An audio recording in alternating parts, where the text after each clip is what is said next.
بسم اللہ الرحمن الرحیم۔ مسائل اور معلومات کے دوسرے پروگرام کے ساتھ میں یعنی انور سعید حاضر ہے۔ ایک اور مسئلہ جو اس وقت بھی درپیش ہے اور پچھلے 30 40 50 سالوں میں بھی ہمارے سامنے پاکستان میں خصوصاً یہ مسئلہ والدین کے سامنے آتا رہا کہ اپنے بچوں کو وہ کیا تعلیم دیں، ایسی تعلیم جو آگے چل کر ان کے لیے روزگار کا بندوبست بھی کر سکے، بلکہ آج کل زیادہ زور اسی پر ہے۔ لیکن اس کے ساتھ ایک دوسرا پہلو کہ وہ اچھے انسان، اچھے شہری، اچھے پاکستانی بن سکے۔ اس سلسلے میں پہلے بھی مختلف سوالات علماء سے کیے جاتے رہے ہیں اور ان سب نے یہی جواب دیا ہے کہ تعلیم ایسی ہونی چاہیے جس سے ایک انسان کی شخصیت بھی تعمیر ہو سکے اور اس دنیا میں وہ جس طرح سے گزارا کرنا ہوتا ہے ہر ایک کو، وہ اچھے طریقے سے اپنی زندگی اپنے پڑوسیوں کے لیے، اپنے ماحول کے لیے، اپنے ملک والوں کے لیے، اپنے گھر والوں کے لیے ایک اچھا شہری، ایک اچھا صاحب خانہ، ایک اچھا ساتھی یہ ثابت ہو سکے۔ مولانا مودودی اس سلسلے میں کہتے ہیں کہ اگر تعلیم و تربیت اور معاشرتی ڈھانچہ ایسا ہو کہ کسی فرد کو ارتقاء حیات کی طرف لے جانے کے ساتھ عمدہ اور مضبوط سیرت کو بھی نشو و نما دیتا ہو، تو بچپن سے جوانی کی طرف جاتے ہوئے طبیعت کی جولانی غلط رخ اختیار کرنے کے بجائے تعمیری رخ اختیار کرتی ہے۔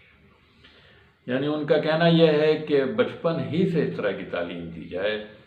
کہ انسان اور فرد اس معاشرے میں ایک اچھا فرد بننے کی طرف راغب ہو۔ اس کو دنیاوی علوم بھی سکھائے جائیں، دینی علوم بھی سکھائے جائیں، لیکن اصل میں جو تربیت اس کو ملنی چاہیے گھر سے، محلے سے، اسکول میں، بازار میں، معاشرے میں، وہ بہت زیادہ ضروری ہے۔ اور اسی کو اسلامی نظام تعلیم بھی کہتے ہیں کہ بچے کو ساتھ ساتھ وہ اخلاقی تعلیم اور وہ تربیت حاصل ہو جس سے وہ بڑا ہو کر جیسے جیسے وہ اپنی زندگی کا سفر طے کرتا ہو، اس کو ایک اچھا انسان بننے میں مدد ملتی۔ اس سلسلے میں یورپ کی مثال وہ صنعتی انقلاب کی دیتے ہیں کہ صنعتی انقلاب بجائے خود خراب نہیں تھا، اور اس سے جو تبدیلی اس معاشرے میں آئی اس کے بہت سارے فوائد بھی حاصل ہوئے، لیکن افسوس یہ ہوا، غلطی یہ ہوئی کہ اس کے ساتھ جو فلسفہ انہوں نے دیا تعلیم کا اور آزادی کا اور مادہ پدر آزادی کا،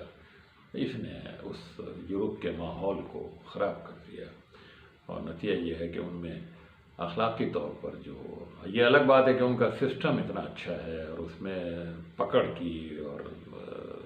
لالچ کی دونوں ایسی صلاحیتیں موجود ہیں جس کی وجہ سے وہ معاشرے کو کسی حد تک انہوں نے کنٹرول بھی کیا ہوا ہے، لیکن جو فلسفہ اس کے ساتھ آیا وہ فلسفہ انتہائی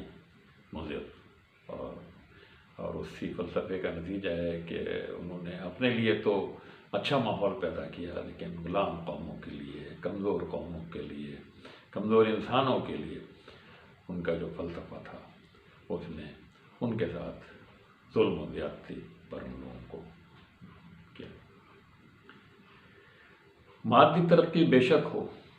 لیکن اس کے ساتھ ایک اچھا معاشرہ، صالح معاشرہ، نیک معاشرہ، صاف ستھرا معاشرہ یہ بھی بہت ضروری ہے۔ ایک سوال یہ بھی ہے کہ کیا تعلیم مفت ہونی چاہیے، لازمی ہونی چاہیے؟ تو ان کی رائے یہ ہے کہ بچے کو جو پرائمری تعلیم ہے وہ تو ہر ایک کو ملنی چاہیے، بالکل جبری ہونی چاہیے۔ جو تعلیم اپنا بچوں کو نہ دلوائے اس کو سزا ملنی چاہیے، لیکن اس کے بعد سیکنڈری لیول، ثانوی لیول پر آ کر پھر یہ مفت ہونی چاہیے مگر اختیاری ہونی چاہیے. جو بچوں کو پڑھانا چاہے وہ پڑھائے، اور وہ لیکن ان کو کوئی خرچ نہیں کرنا پڑے گا، اور وہ اپنی آزادی کے ساتھ، اگر اس کی پسند یہ ہے کہ وہ اپنے بچوں کو تو ثانوی یعنی پرائمری تعلیم جبری ہر ایک کو پڑھنا ہے، اس میں کسی کو چھوٹ. ثانوی تعلیم میں پھر حکومت مفت یہ سہولت میسر کرے. اس کے بعد پھر اختیاری ہونا چاہیے جو اعلیٰ تعلیم حاصل کرنا چاہیے. لیکن اب کیا غریب غربا اعلیٰ تعلیم کے اخراجات، تو اس سلسلے میں ریاست کی یہ ذمہ داری ہے کہ وہ ایسا انتظام کرے کہ ایسے لوگ جو اعلیٰ تعلیم کے خواہش مند ہوں، اور وہ اگر وہ اس بات کو ان اخراجات کو برداشت نہ کر سکتے ہیں، تو ریاست کی طرف سے پھر ان کو اس سلسلے میں مدد ملنی چاہیے. یہ ایک ان کا نقطۂ نظر تعلیم کے بارے میں تھا.